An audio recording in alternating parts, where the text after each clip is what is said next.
Assalamualaikum warahmatullahi wabarakatuh. Balik lagi dengan aku Dina Fitria di podcast Hafidah Life. Kali ini kita bakal bahas pertanyaan dari teman melalui DM aku. Itu tentang kenapa sih ngapalin padahal itu nggak wajib. Yang wajib itu kan belajar gitu. Pertanyaan yang kedua adalah manusia itu tempatnya lupa dan juga salah. Nah, terus ngapain ngapalin, orang nanti bakal lupa. Sedangkan kita tuh nggak boleh ngelupain ayat-ayat yang udah kita hafalin. Nah, temen aku ini bener-bener solihah banget. Dia ngapalin karena emang pengen, nggak ada alasan filosofis yang terlalu muluk-muluk, sehingga ketika dia diberi pertanyaan seperti ini, dia kurang bisa menemukan jawaban yang tepat yang bisa memahamkan orang lain. But I will help you to discover what the reason why we have to memorize Quran. Oke, statement yang pertama adalah kewajiban belajar dan ngapain ngafalin. Oke, Rasulullah bersabda dalam hadis Bukhari Muslim yang menyatakan bahwa sebaik-baik di antara kalian adalah orang yang belajar dan mengajarkan Al-Quran. That's all. Gak harus ngafalin. Tapi karena kita sebagai umat muslim yang ingin memberikan peran yang terbaik, rasa hormat dan sayang kepada Rasulullah dengan sebaik-baiknya, maka kita naik ke level yang lebih atas lagi, yaitu dengan menghafalkan Al-Quran. Kenapa sih harus menghafalkan Al-Quran? Karena kita adalah penjaga Al-Quran. Jika suatu hari nanti Al-Quran itu disalahgunakan, disisipkan oleh hal-hal di luar Al-Quran, jadi semua orang yang menghafalkan Al-Quran ini langsung sadar bahwa itu salah. Maka kami para penghafal Al-Quran adalah tugasnya menjaga kemurnian Al-Quran dari dulu hingga yaumul kiamah nanti. Seperti itu ya teman-teman. So, penghafal Al-Quran ini udah pasti long life learner. Karena ketika kita mengkaji suatu ayat di hari ini, dan kita belajar lagi ayat yang sama di minggu yang lain, sangat mungkin kita mendapatkan pemahaman yang jauh lebih dalam lagi dibandingkan minggu yang lalu. Allah menyebutkan dalam surat Al-Kahfi ayat 9, yaitu Bismillahirrahmanirrahim. Qul law kana al-bahru midadan li kalimati rabbi lanafidal bahru qabla an tanfada kalimatu rabbi walau ji'na bimithlihi madada.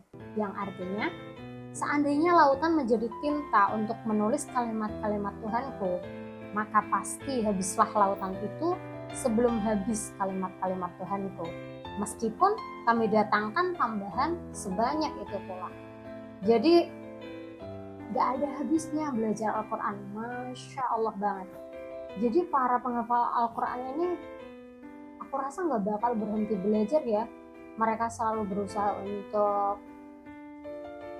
mengupayakan yang terbaik dalam menjadi hamba Allah, juga tidak pernah berhenti untuk terus memperbaiki diri dengan mencontoh akhlak-akhlak Rasulullah, sehingga Allah sayang kepada kita semua. Amin, insya Allah. Oke, kita pindah ke topik yang selanjutnya yang menyatakan bahwa manusia adalah tempatnya lupa, salah, hilaf, lantas kenapa masih tetap ngapalin Quran.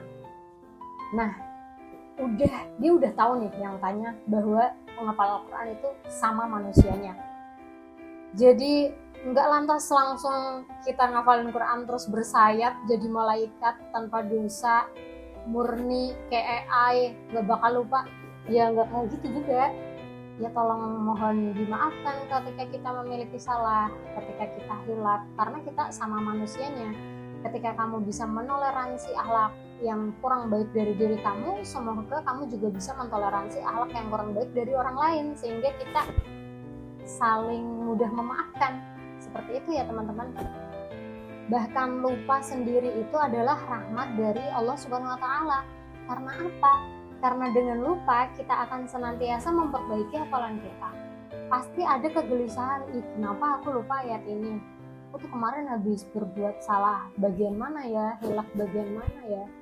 Kita akan berusaha bersegera untuk bertaubat, sehingga hafalan itu kembali lagi kepada kita. Karena bagi penghafal Al-Quran, indikasi akhlak kita nggak baik, hati kita nggak baik, pikiran kita nggak baik adalah ketika hafalannya kacau. Nah, tapi ketika hafalannya membaik, jadi mood kita baik, alhamdulillah, ini rasanya berada di jalan yang benar, seperti itu. Bahkan beberapa teman-teman yang belum sempat menghafalkan Al-Quran dan mereka diberi hidayah oleh Allah untuk memiliki keinginan menghafalkan Al-Quran, mereka tetap diliputi kegelisahan, pengen banget segera ngafalin, pengen banget segera mendekatkan diri kepada Allah yang secara penuh, yaitu dengan membersamai Al-Quran, seperti itu. Jadi Al-Quran ini bahkan analoginya sebagai oksigen bagi kita. Kalau kita nggak deres, kita rasanya kayak bad mood banget, tantrum, pengen marah-marah, kayak semuanya tuh sulit, nggak bisa dijelasin. Jadi ya memang seperti kita membutuhkan makan, meskipun nanti lapar lagi, seperti kita membutuhkan skincare, meskipun nanti kita jerawatan lagi, seperti itu. Jadi Al-Quran designate bagi para penghafal Al-Quran.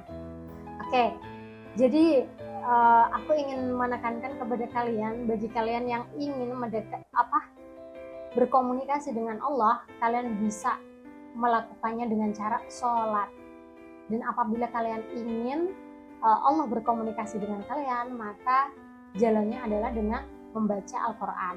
Tapi akan menjadi another level lagi ketika kalian memutuskan untuk menghafalkan Al-Quran, karena itu jauh lebih intimate, jauh lebih so sweet, dan jauh lebih menunjukkan bahwa cinta kalian itu tumpah-tumpah, super ugal-ugalan banget.